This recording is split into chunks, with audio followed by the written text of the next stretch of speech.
We've got two new Amouage releases to go over today.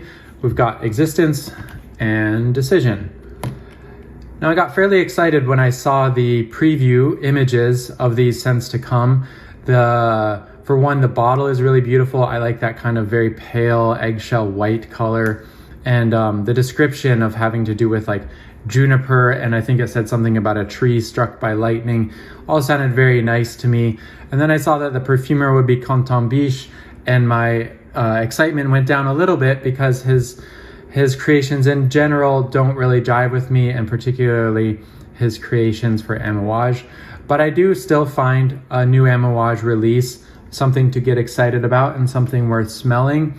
I've said before, so I won't try to be too redundant here, that I actually think Renaud Salmon has done a pretty great job. I think on one hand, they clearly hired him to expand the brand, so that's kind of his modus operandi. So we can expect, we've seen an expansion of boutiques, of lines, of even concepts like the X-Strays concept. But I think he still keeps some of that experimental nature that we had in the Chong era. He's willing to try new things, and I really respect that. That can be risky and come under criticism. I do agree with the criticism that Chong era releases are maybe more artistic or works of art, but for my personal taste, I find very few fragrances that I want to own or wear from that era. And I feel like the current ones are still always interesting. I can honestly say, even though there have been some that I really truly despise, and some that I like and some that I find interesting but wouldn't wear, there haven't been any releases that I can recall that feel just very middle of the road. They're all quite bold and have quite a strong statement to make, for better or worse. So I respect that about the releases coming out of the brand of late. And I do think there's something to be said about the manufacture, that Amouage, like Chanel, manufactures in-house. So I think no matter who's setting the creative direction, the fragrances have kind of a continuity of quality to them that sometimes in more nouveau niche upstarts that kind of go to the same few large fragrance houses to manufacture their brands, they can have kind of a sameness among them, a sort of generic sameness. Whereas I feel like a big secret and probably one of the most expensive and difficult things for a brand to do is to be able to manufacture their own juice using their own stable of ingredients.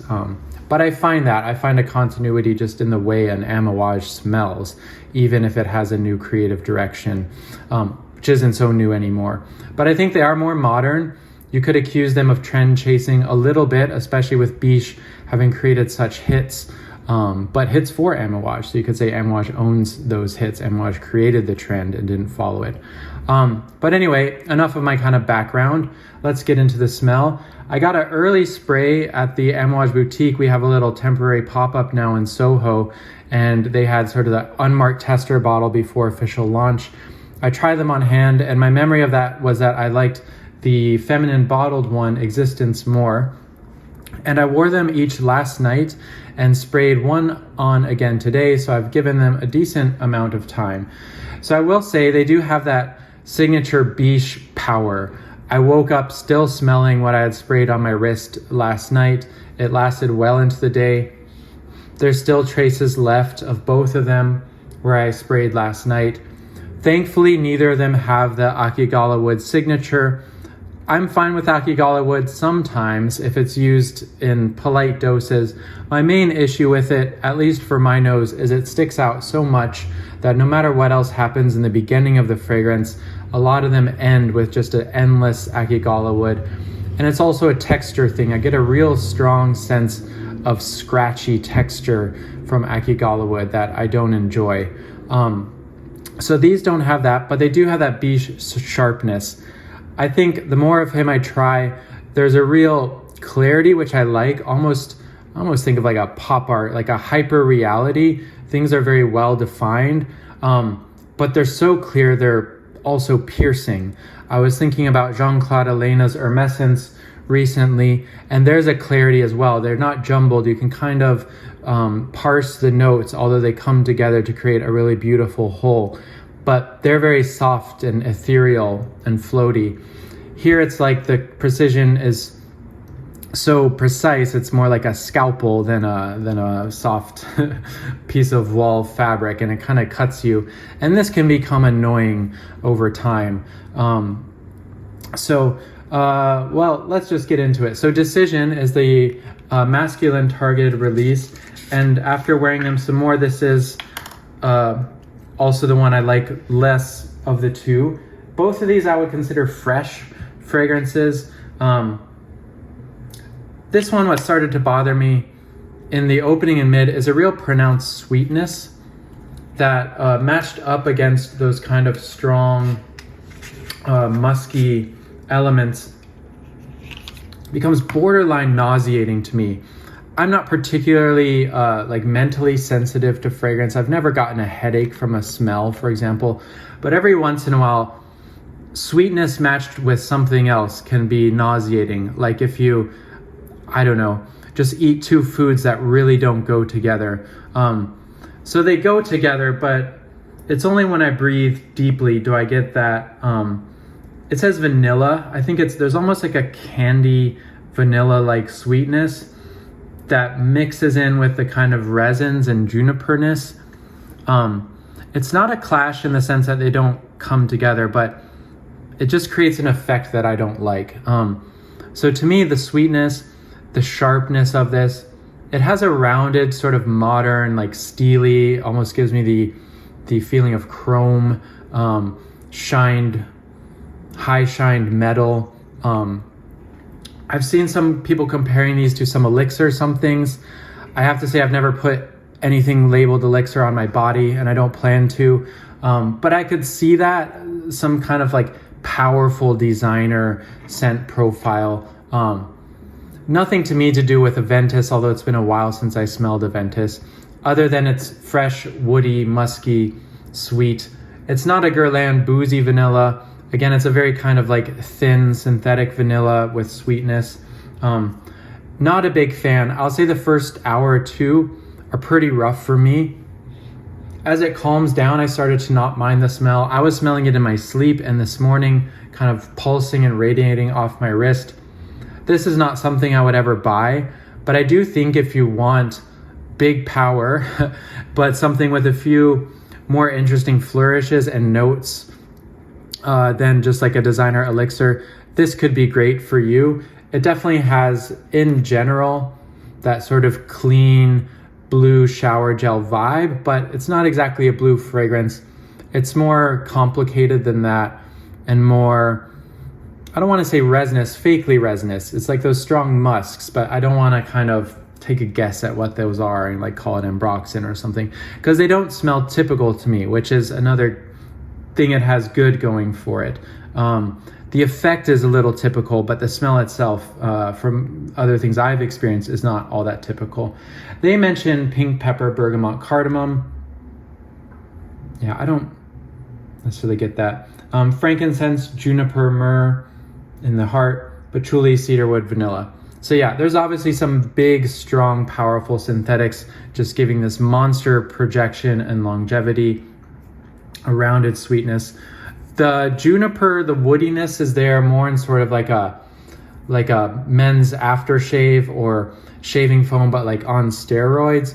But to be honest, given the natural imagery, nothing in this smell reminds me of anything I would smell in nature. Smells in nature are a lot more delicate than this. So I don't get the sense that I'm in a forest or I'm around a juniper tree. Let's say their description, just see what it says and if I agree with it. Starting with an olfactory bolt of lightning, Decision banishes the darkness of uncertainty, an effect achieved through a combination of cool, woody, and citrus, mineralic. That's a good word. There is sort of a cold stone mineral aspect to this. After the striking opening, the light spreads further, adding to the gleaming sheen of Atlas cedarwood, finally a warm vanilla. Yeah, I think the vanilla makes this hard to stomach, but I think the projection and longevity would also make it hard for me to wear as well. So for this one, it's there's no question about whether I'm interested in this. I'm not, but I think I appreciate that it is very bold and it's very modern, and I feel like there is a customer for this. And I do think they did a good job of not being overly derivative. It doesn't really smell like anything else exactly on the market, although the effect may remind you of some kind of very modern, of the moment, powerful designer elixirs. On to Existence. I immediately liked this more because what I got right away was soap, French soap. And I feel like because of that, this is very unisex. Who's to say only women can smell clean without smelling like blue shower gel? So yeah, the initial impression is very aldehydic, very soapy, almost like a chalky soap, like a Ajax, or like those really strong industrial like powdered soaps. I was thinking about this. Another Canton Biche is Marseille, which is the soapy CDG. That one I like a lot, and also has that sort of, it's nice, but after I tried it a few times, like overly sharp, like grating on you precision. And so this is a similar treatment of soap. It's like soap in the shape of a knife that'll cut you, or somebody throwing a big soap bar at your face. It's like aggressively soapy, aldehydic, fizzy opening. I do think this is the kind of smell I could appreciate in really nasty heat and humidity, where you really want something that's going to last and just cut. I enjoyed it a lot, but as I wore on, that intensity, that harshness started to grate on me a bit as well. But I do think it's interesting in taking that sort of very classic, almost like Chanel French soap aldehydic fragrance and kind of pushing it to the max till it becomes something a little alien and a little modern, somewhat in the way that I've described Frederic Maule's Superstitious does that with sort of a aldehydic floral jasmine. It pushes it so far to the max that it becomes kind of an extreme modern statement with a kind of old-fashioned scent profile. So they mentioned Lily of the Valley Rose, frankincense, mystical. That's one of those kind of powerful aroma chemicals. Labdanum, ambergris in the base, white musk, and benzoin. So I'm conflicted on this. I do like it. I'll have to try it when it's really hot out. I was liking it last night, and I reapplied this morning to my chest, and a few hours it started to annoy me. The sillage, just a little bit overly sharp and synthetic and clean. It doesn't quite go bleachy, but yeah, a very industrial clean, not like a delicate fine French soap kind of clean. But it's definitely my preferred of the two. They say an expression of serenity. That's funny because this is too loud to be serene. It's like someone playing really calming music, but like blasting it into your ear. Existence is based around the heartbreaking note.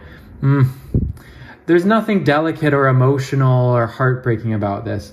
Of Lily of the Valley, delicate and fragile, so funny. It is also possessed of a remarkable expansiveness. That's true. I don't know how delicacy and expansiveness coexist. Thanks to the addition of frankincense. As the scent develops, an aldehyde facet enhances the impression of pristine whiteness. That's true. I think the color of the bottles, the thematic imagery, is very spot on with the smell. Both of these, there's something very like aggressively white. It's a little bit like Byredo Blanche as well. But again, this is even more modern. Also a little bit like that, the Kirkjohn New Look. That one is more spare, but a very similar idea. Aldehydes and frankincense just stripped and sharpened till it becomes just this like modernist monolith of smell. But this one just has a little more going on than the Dior. While Rose adds living, breathing, physicality in the base, benzoin connects the landscape to the complex reality of Earth. So yeah, it has that Amouage complexity. There's soapiness, but you can detect vague aldehydes themselves often imply incense that matched with frankincense, a kind of lemony freshness as well. So again, I like it, but I struggle with the volume, so I'm not sure. I'll have to keep wearing it. So I suppose that's all I can say about it right now. I don't have much more without kind of repeating myself. So those are the two new ones from Amouage. Curious to see what comes next. Apparently this closes the chapter in this particular now quite large collection of fragrances. So wonder if they will start a new theme and a new chapter coming up. But they're modern. I appreciate about that. I appreciate that Biche has a very well-defined aesthetic, although I just find for my taste that aesthetic to be usually way too aggressive and way too sharp and intellectually interesting, but physically annoying to wear often. So that's my take on these two new Amouage releases, Existence and Decision.